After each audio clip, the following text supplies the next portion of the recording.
In 2028, Elon Musk wants to kick off something that sounds straight out of a sci-fi movie, a real moon base built from a single SpaceX Starship.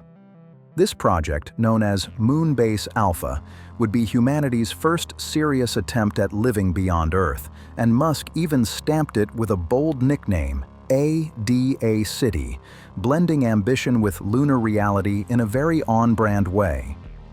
The base is planned for the rim of Shackleton Crater, a location that stays lit by near-constant sunlight and holds frozen water below the surface. That water can be converted into rocket fuel, which changes everything. The base would be loaded with next-level technology never used off Earth before, turning a long-talked-about dream into something that suddenly feels very real.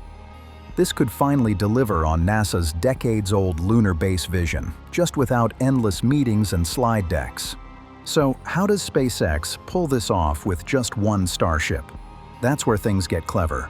According to SpaceX, cargo Starship missions to the Moon begin in 2028, and the plan flips traditional thinking on its head. Instead of building a separate habitat, the Starship itself becomes the base. The Lunar Starship is already designed with living space, work areas, and life support systems built in. That cuts costs hard.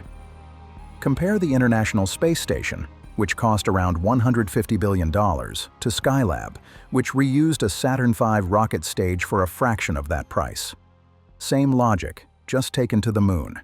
SpaceX is taking that same bare-bones mindset and pushing it way further. The Lunar Starship is stripped down and painted white, partly for heat control and partly because visuals matter. No wings, no heat shield. This version is not meant to return to Earth at all. These ships are designed to stay near the Moon permanently, turning into something useful instead of becoming expensive space trash. Right out of the gate, Starship already has around 1,000 cubic meters of pressurized space inside. That alone dwarfs most spacecraft ever built. But after landing, SpaceX plans to get even more aggressive. The massive fuel tanks, once emptied, are converted into livable areas. That adds roughly another 1,400 cubic meters of usable space. Suddenly, astronauts have room to breathe, work, sleep, and run serious science without launching extra habitats. Now here's the wild part that changes everything. With Starship launch costs aiming for under $10 million per flight, this setup becomes the cheapest livable space per cubic meter ever attempted. No fancy modular stations, no endless assembly missions. Just one rocket doing all the work. The transformation starts with something that sounds reckless at first glance. You tip the rocket over. The biggest rocket ever built gets laid on its side on the lunar surface. There's logic behind it. When Starship lands upright, most of the interior is taken up by tall, empty fuel tanks. Only the top section works for living and cargo. Lay it down horizontally, and the entire 50-meter-long, 9-meter-wide body becomes usable.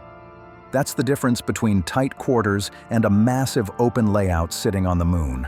So how do you pull that off without wrecking a 100-ton spacecraft? Heavy-duty cables are attached near the nose of the Starship. One or two powerful lunar rovers slowly drive away, pulling it down like a controlled lever. The Moon's lower gravity, about 1/6 of Earth's, helps a lot, though the dusty surface still makes every move risky and tense. Before anything serious happens, engineers have to make sure the ground won't betray them. The lunar surface is loose and dusty, so rocket engine blasts would first be fired downward to compact the regolith and harden the landing zone. That creates a stable base, instead of a powdery mess waiting to shift. Another method pushes the idea even further. Picture a massive electric winch, basically a giant battery-powered fishing reel. It's bolted to something solid, maybe a buried steel spike driven deep into the regolith, a heavy boulder, or even the landing leg of another SpaceX Starship. A cable runs from the winch to the top of the ship. As the cable tightens, the Starship slowly leans, controlled and steady, until it settles gently on its side. No crash, no chaos, just precision. Once the ship is horizontal, the real transformation begins. Inside, astronauts would remove leftover rocket hardware and start building a new floor straight down the center of the hull. Think of a massive metal tube turned into a long, comfortable corridor. Walls go up, lights get installed, plumbing, air systems, and wiring follow.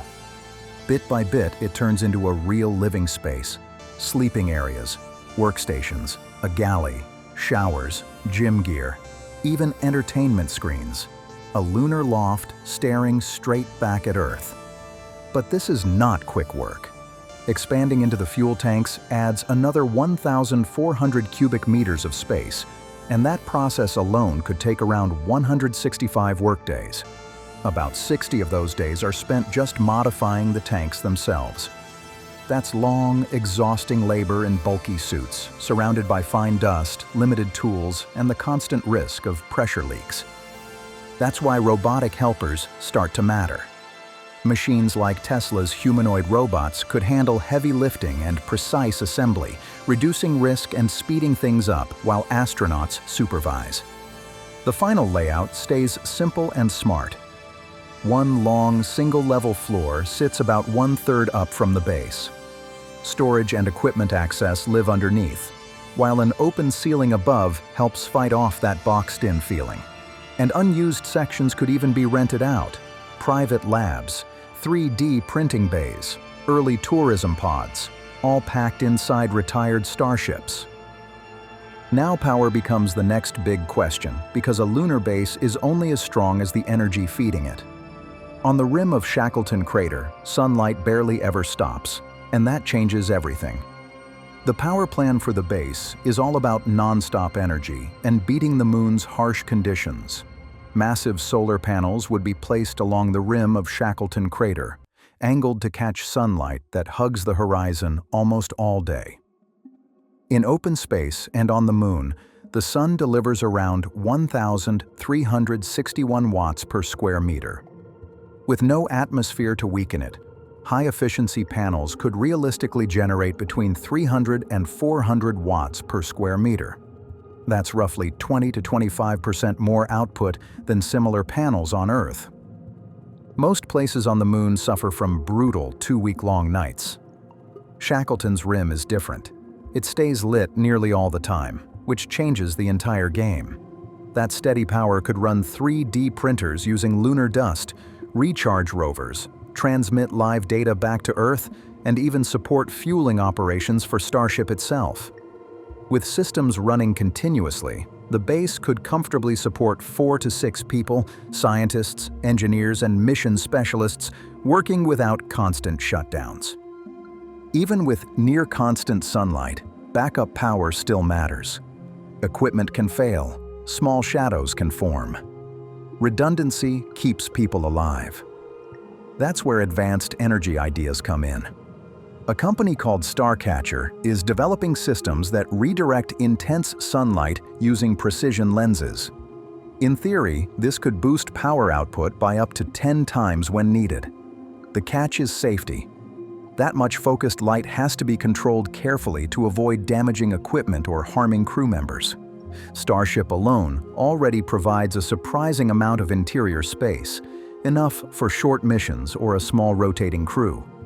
But for long-duration stays, like the month-long missions planned under Artemis, astronauts need more than square footage. They need breathing room, mentally and physically. That's where 3D printing with lunar regolith steps in.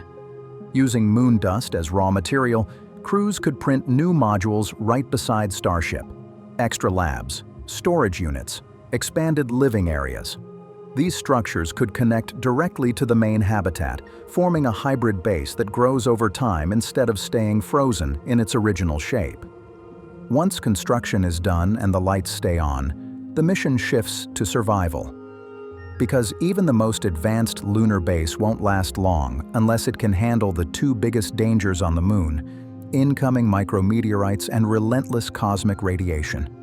By burying the habitat under roughly 5 meters of lunar regolith, crews can block most cosmic radiation and soften impacts from smaller meteorites. It's basically turning the moon itself into a shield, a natural bunker built from local material.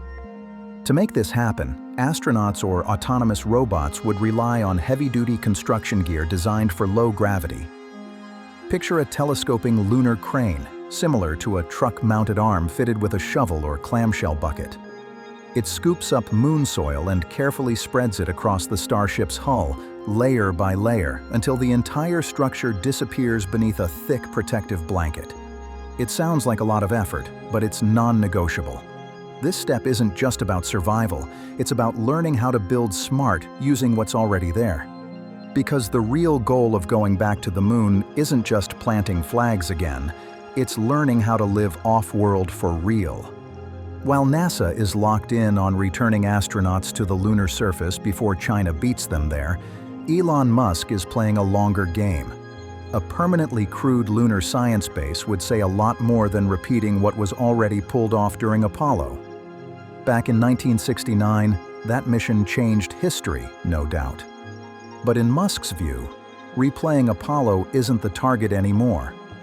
The real challenge of this decade is building a place where humans can stay on the moon full-time.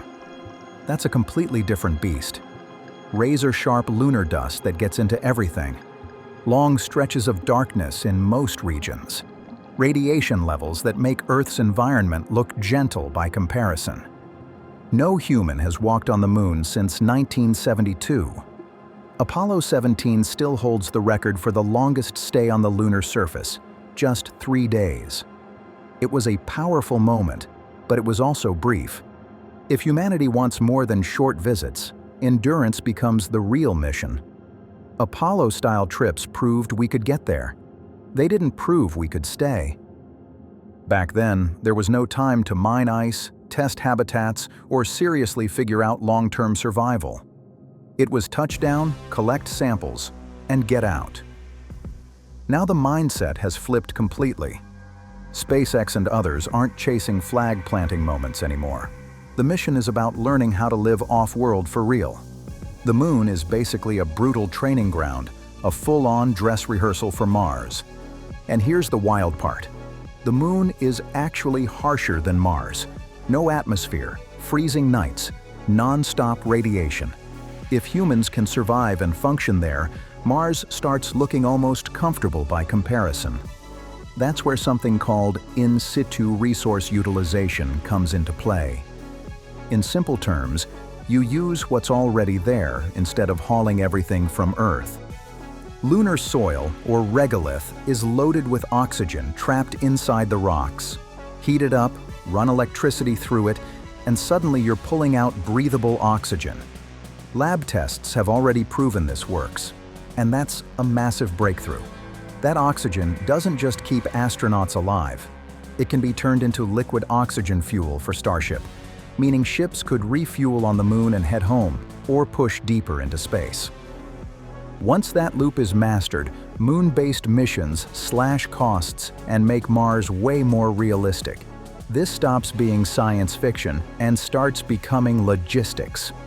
If you're hyped about where this is headed, drop your thoughts in the comments, like the video, subscribe to the StellarDrift channel, share this with someone who loves space, and I'll see you on the next one.